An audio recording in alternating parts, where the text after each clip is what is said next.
tani ditëlindja është ditëlindje. Rika emisionin e kishte në Tiranë dhe mund të shkëpute dhe mund të shkonte 5 minuta. Tani nga ana tjetër, edhe mungesa e Rozës në premierën e filmit, ndërkohë që filma nuk bëhen për ditë nga Rika dhe Eriola, kam përshtypjen se rastet të tilla janë për çoka, apo jo. Çfarë mund të ketë evente tjetër më të mëdha?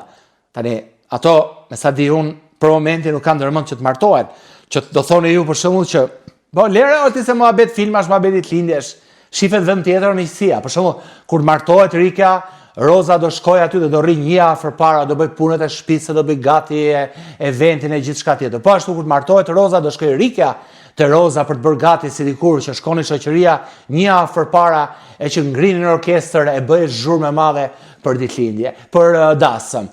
Por për momentin ne e dim që dasëm nuk ka. Atëherë, çfarë i ka mbetur vajzave për treguar miqësinë e tyre?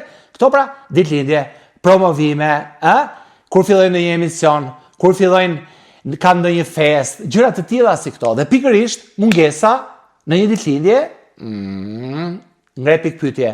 Po aq më shumë ngre pikpyetje kur Roza në një farë mënyre kundërpërgjigjet dhe nuk shkon në një event të rëndësishëm siç është premiera e filmit të Rikës.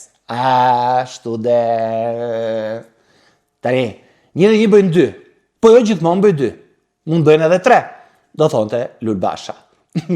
Mund tjetë edhe thjesht një rastësi, por nuk qëndronim dot me hamendje. Me thënë të drejtën, nuk qëndronim dot me hamendje, sepse u diskutua gjatë mungesa e Meritonit, nuk ishte në tapetin e kuq, do shkoj, s'do shkoj, pse postoj, pse nuk postoj.